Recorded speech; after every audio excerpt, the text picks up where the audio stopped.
En esta cinta hablaremos acerca del examen rectal del aparato genital de la vaca, para suplementar la excelente película de Minnesota sobre el mismo tema.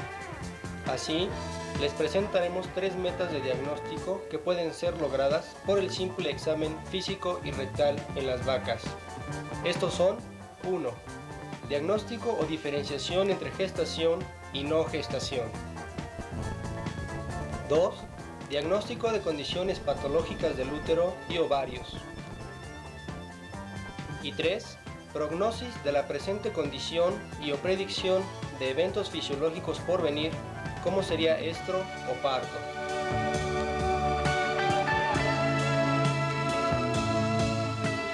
Las técnicas básicas del examen rectal en la vaca se pueden ver en la película de Minnesota, la cual se deberá consultar. A fin de tener mejor acceso al aparato genital de la vaca, es generalmente necesario retraer el útero hacia la pelvis, donde todo puede ser revisado sin una tensión exagerada en el recto o mesorrecto. Por supuesto que hay excepciones, ya que habrá vacas que podrán ser examinadas perfectamente sin hacer retracción. Pero revisaremos rápidamente los 3 pasos de la técnica de retracción del aparato genital femenino. Primeramente, sujete el cérvix como lo haría con un tubo y retráigalo hacia la pelvis. Rótelo perpendicularmente y manténgalo ahí con el pulgar. Enseguida, localice el borde del ligamento ancho, el cual estará tensado por la retracción del cérvix. Enganche este ligamento, el cual será fácilmente identificable por estar el ovario cerca de su borde, y que a su vez se puede palpar al pasar la mano sobre el ligamento ancho. Retráigalo hacia la pelvis y sosténgalo con el pulgar. Este paso es crucial y el que además frustra a los principiantes.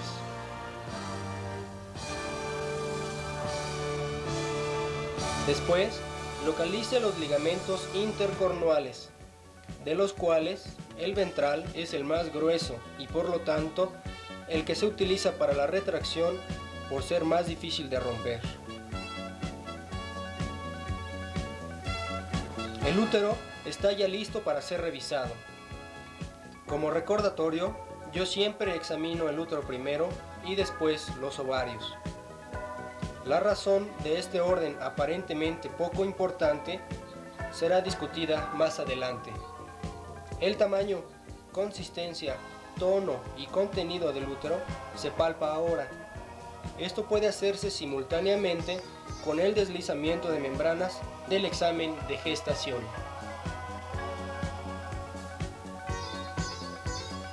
El diagnóstico de gestación temprana se hace al detectar entre los dedos el deslizamiento de las membranas coriolantoideas y el tejido conectivo adyacente.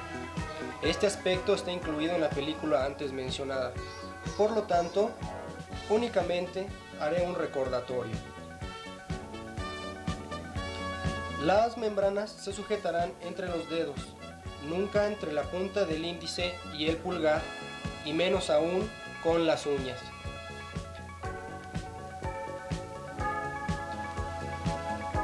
La detección del deslizamiento se deberá aplicar a ambos cuernos, desde la bifurcación hasta la punta de los mismos.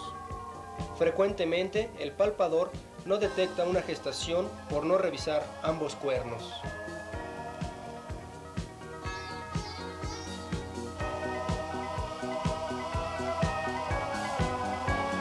Examen de los ovarios. Sin embargo, revisaremos rápidamente algunos puntos que pueden ser de utilidad. A fin de localizar fácilmente los ovarios, regrese el útero a su sitio original, o sea, no trate de palpar los ovarios cuando el útero esté retraído, ya que así es fácil desorientarse. Los ovarios se encuentran en el ligamento ancho a ambos lados del cuerpo o bifurcación del útero. Simplemente deslice la mano sobre el cérvix hacia abajo y muévalo primero hacia un lado y luego hacia el otro. En casi todos los casos sentirá la protuberancia que es el ovario. Suavemente deslice su mano bajo este y colóquelo entre los dedos medio y anular. Así ya se puede palpar su superficie con el pulgar y el índice.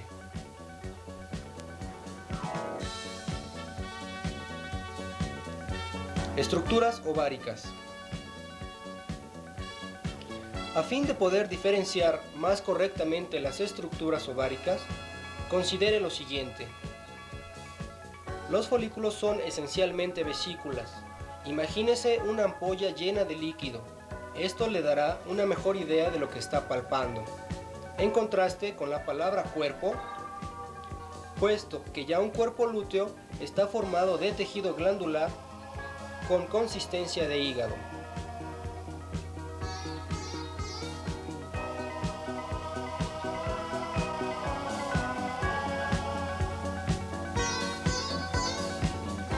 La mayoría de los cuerpos lúteos tienen una papila o corona que se proyecta sobre la superficie del ovario. Esta proyección y la consistencia como de hígado generalmente facilitan la palpación del cuerpo lúteo. Tome en cuenta que la forma normal de la almendra que tiene el ovario está distorsionada.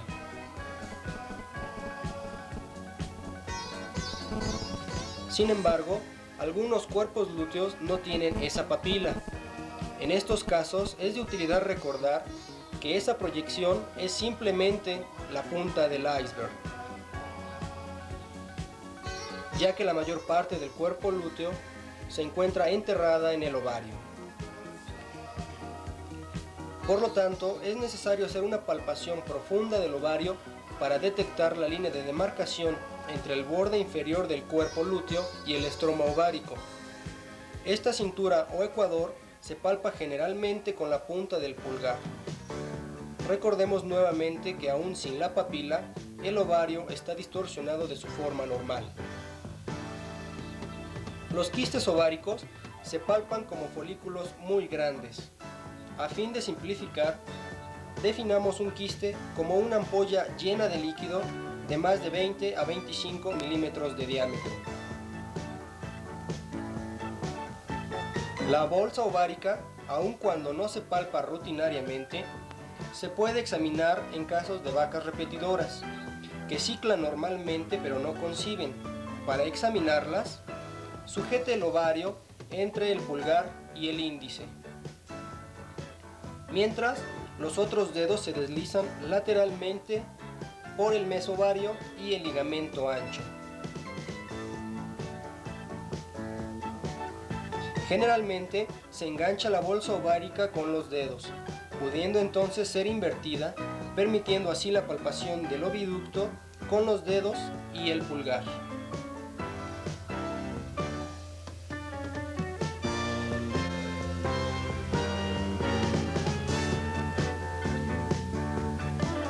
En la película de Minnesota se indican los puntos básicos de esta sección, pero actualizaremos algunos de los puntos de diagnóstico de edad de la gestación en ganado bovino. El crecimiento fetal lleva un ritmo consistente y predecible hasta el tercer trimestre de la gestación, donde ya se empieza a expresar la diferencia genética de tamaño, o sea, la diferencia entre razas. Por lo tanto, la edad del feto por palpación rectal puede valorarse con bastante certeza hasta el sexto o séptimo mes. Por lo tanto, revisaremos algunos sistemas diferentes para evaluar la edad del feto. Para encontrarse el feto dentro de las vesículas amnióticas, no es posible que la palpación sea directamente de él, pero la vesícula es muy útil, ya que su tamaño se correlaciona muy bien con la edad, de acuerdo a los siguientes parámetros. A los 37 días, la vesícula es aproximadamente del tamaño de un chícharo. A los 42 días, es de 15 a 20 milímetros de largo, o el ancho de la última falange del índice, del dedo índice.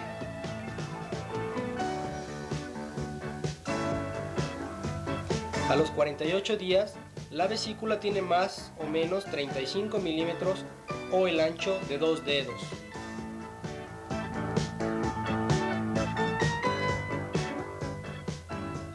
A los 53 días, la vesícula tiene el ancho de 3 dedos.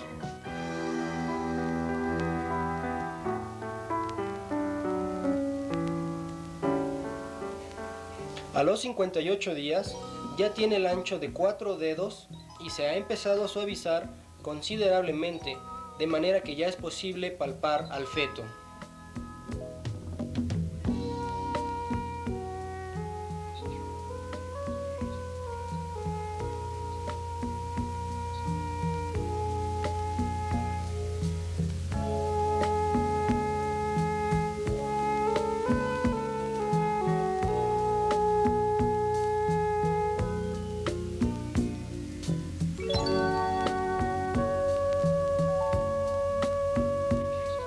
Los casos donde el feto puede sujetarse suavemente, se puede determinar la edad del mismo midiendo la distancia entre su mano y el hocico.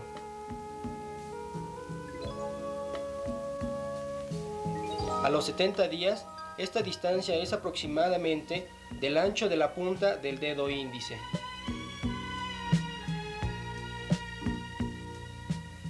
A los 80 días es de 2 dedos.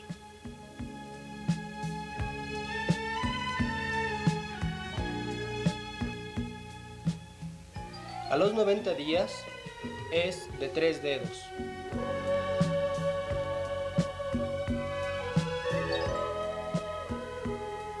A los 100 días es de 4 dedos.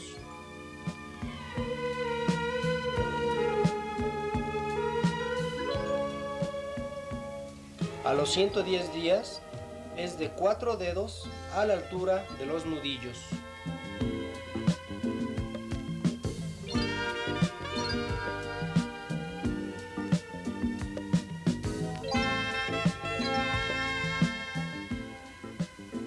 A los 120 días es del ancho de la mano, incluyendo el pulgar.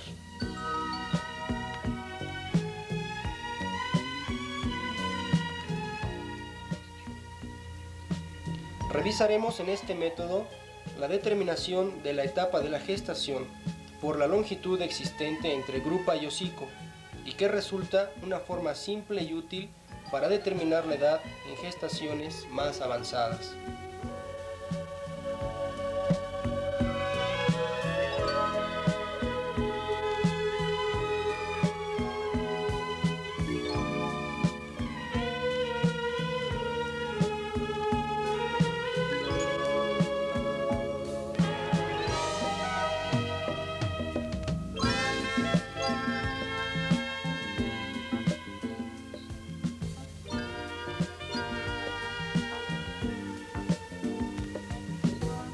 A los 2 meses, el feto es del tamaño de un ratón.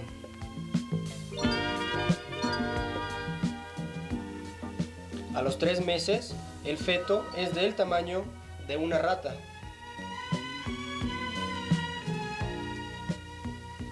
A los 4 meses, el feto es del tamaño de un gato pequeño.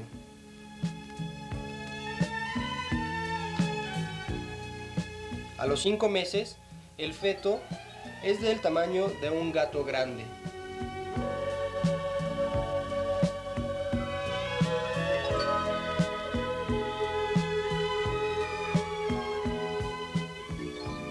A los 6 meses, el feto es del tamaño de un perro beagle.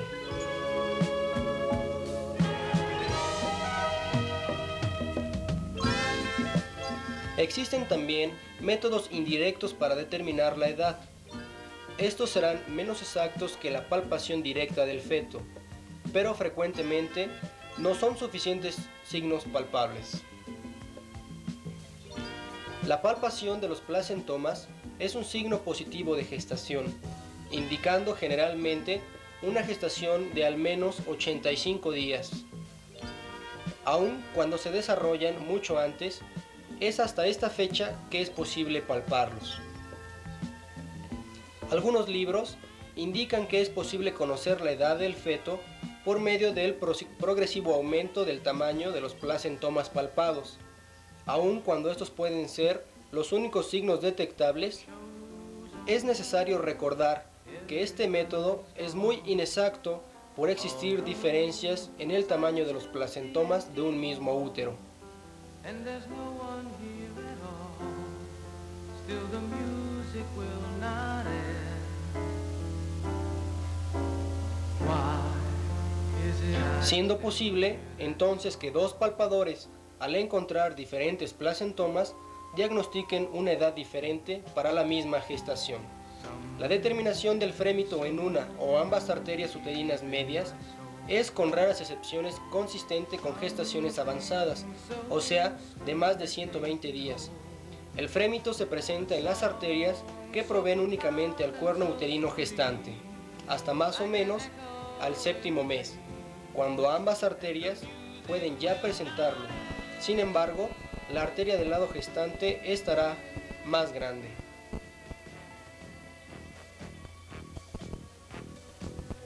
El hallazgo de frémito en ambas arterias uterinas medias, con ambas simétricas, es indicio de gestaciones gemelares. La palpación de los ovarios de vacas gestantes no es necesaria, excepto ocasionalmente, para localizar el lado en que se llevó a cabo la ovulación y la gestación. Esto será necesario únicamente cuando no se palpe el feto o la vesícula, y cuando el diagnóstico de gestación se hizo por signos secundarios como el deslizamiento de membranas o por la presencia de placentomas. El cuerpo lúteo es ipsilateral a la gestación, en la mayoría de los casos en bovinos. Son raras las excepciones. Frecuentemente, el cuerpo lúteo de la gestación no tiene papila y estará bastante suave.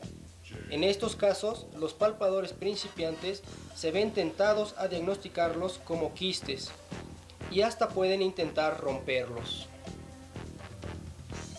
Las desastrosas consecuencias de tal error podrían evitarse fácilmente si el útero se palpa primero antes que los ovarios. La detección de una gestación advertiría sobre la necesidad de manejar suavemente los ovarios. En general, el ovario más grande y suave es el que tiene el cuerpo lúteo de la gestación.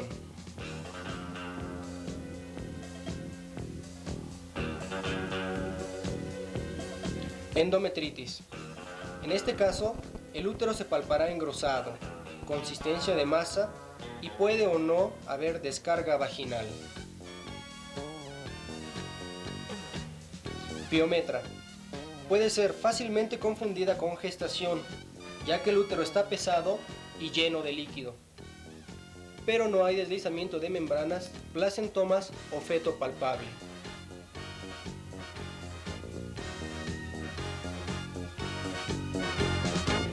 Casi siempre la piometra estará asociada a cuerpo lúteo, o sea, el útero estará bajo influencia progestacional y puede o no haber descarga del cérvix o vagina, por lo que un examen, aún con espéculo, puede no distinguir un caso de piometra.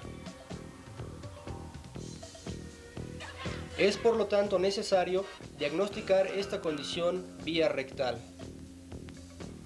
La palpación de un útero distendido, flácido y lleno de líquido, sin deslizamiento de membranas y con la presencia de cuerpo lúteo, puede tentativamente indicar piometra. Adherencias uterinas. La detección de esta condición dependerá de la severidad de la misma, ya que se pueden presentar posteriormente a un proceso inflamatorio y al desarrollarse en la superficie serosa del útero, pueden organizarse subsecuentemente para formar adherencias prominentes y fibrosas, algunas tan severas que pueden unir al útero con sus estructuras adyacentes, siendo la más frecuente el omento. Las adherencias pequeñas, donde una porción de cuerno uterino se adhiere a una parte opuesta del mismo cuerno, son más sutiles y pueden no notarse. Abscesos uterinos. Estos son abultamientos firmes y palpables que protruyen de la superficie del útero. El sitio más común de estos es dentro de la hoz cervical, ocasionados por pipeteadores demasiado diligentes, los cuales forzan la entrada de la pipeta a través de la pared uterina. Existe una importante distinción entre momificación y maceración fetal. La momia resulta de una muerte fetal relativamente estéril, o sea, que hay poca o nula degradación bacteriana de los tejidos blandos del feto. Los fluidos se reabsorben gradualmente. Un útero de consistencia pastosa y que no se distiende, sino que se aprieta contra el contenido uterino, el cual se palpa como un objeto de consistencia dura.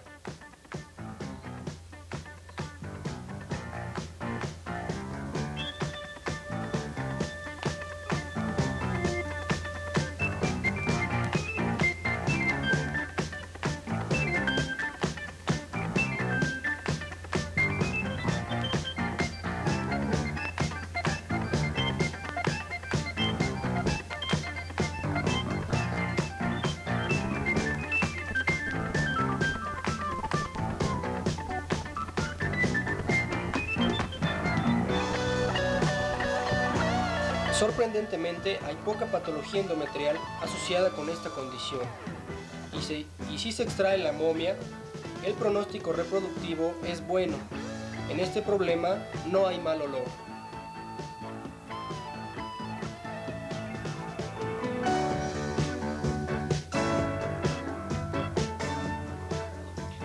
La maceración fetal se presenta cuando el feto muere y hay digestión bacteriana de los tejidos blandos, dejando un útero algo distendido y con un contenido líquido y maloliente. Palpándose además, en algunos casos, huesos que crepitan. Si el problema ya lleva algún tiempo, los líquidos ya han sido parcialmente absorbidos, dejando un útero pequeño que únicamente se distiende alrededor del área de crepitación. El pronóstico en este caso es malo, ya que generalmente aquí el daño al endometrio ya es considerable e irreversible. Tanto en la momificación como en la maceración se encuentra presente un cuerpo lúteo persistente.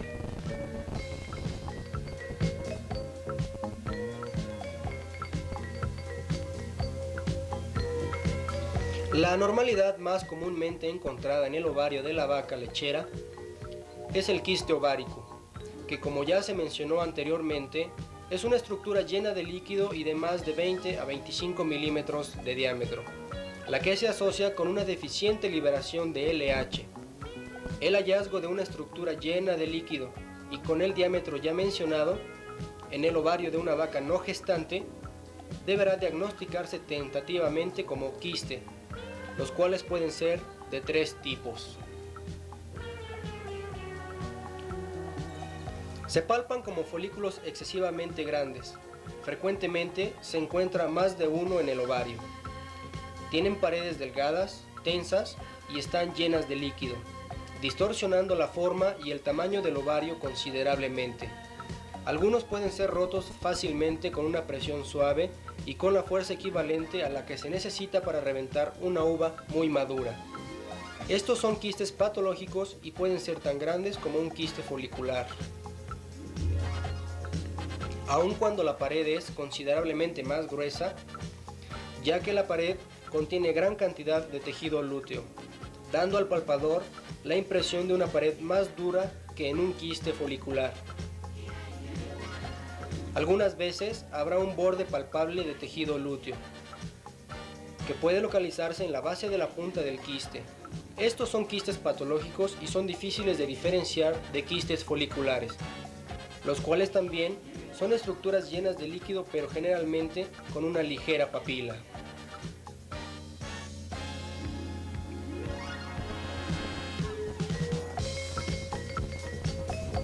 Indicando que había ovulación, la pared es generalmente de un grosor considerable y puede haber una línea de demarcación en el ovario, en la base del cuerpo lúteo.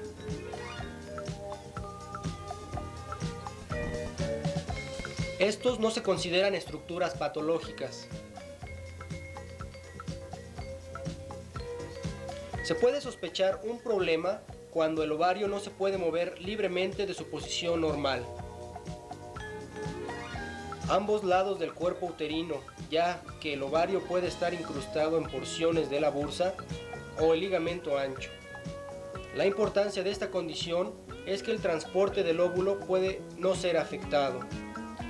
Deberá tomarse en cuenta que algunas vacas tienen un mesovario corto y que no debe confundirse con adherencias ováricas simplemente porque los ovarios no fluctúen fácilmente.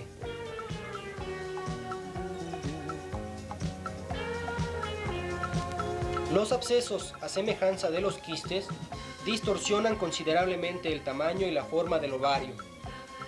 Pero a diferencia de los quistes, los abscesos serán generalmente más firmes, con tal vez una punta fluctuante, y se verán frecuentemente asociados a adherencias ováricas o periováricas.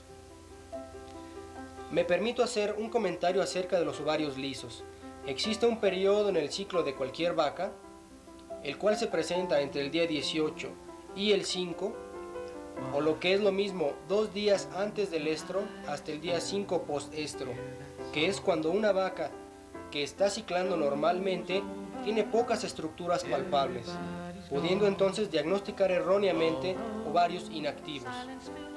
Si no se repite la palpación en estos animales, por lo tanto, un diagnóstico de ovarios inactivos amerita una nueva palpación para confirmar.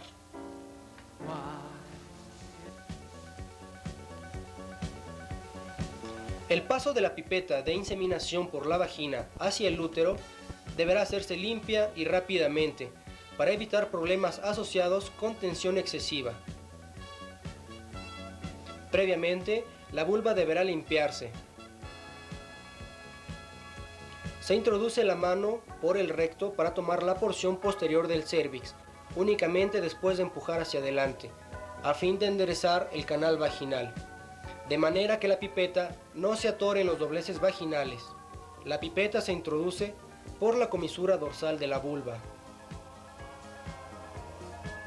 pasándose rápidamente hacia el interior, donde los dedos que están en el recto, colocados a manera de embudo, pueden girarla dentro de la hoz externa. La mano en el recto sostiene entonces la hoz cervical en la forma normal.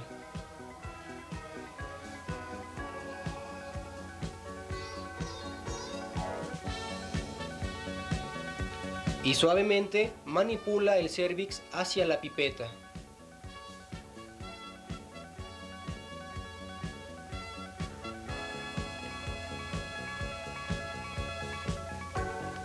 Esta no se empuja a través del cérvix, sino más bien el cérvix se guía hacia la pipeta. Para la mayoría de la terapia uterina, la pipeta se pasa únicamente hasta el cuerpo del útero, hasta apenas pasar la hoz cervical interna.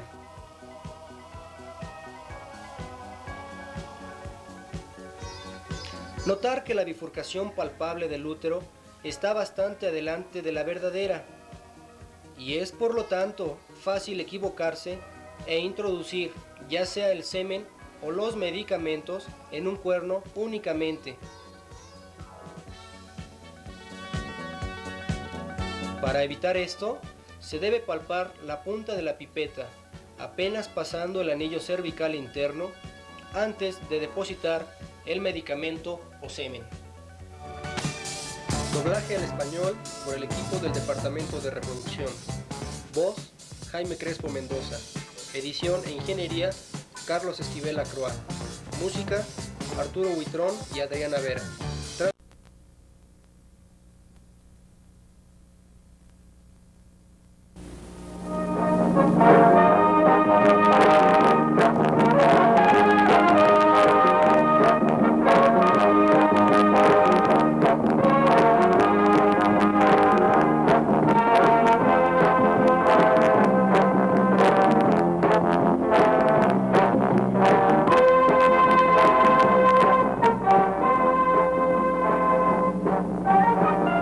La producción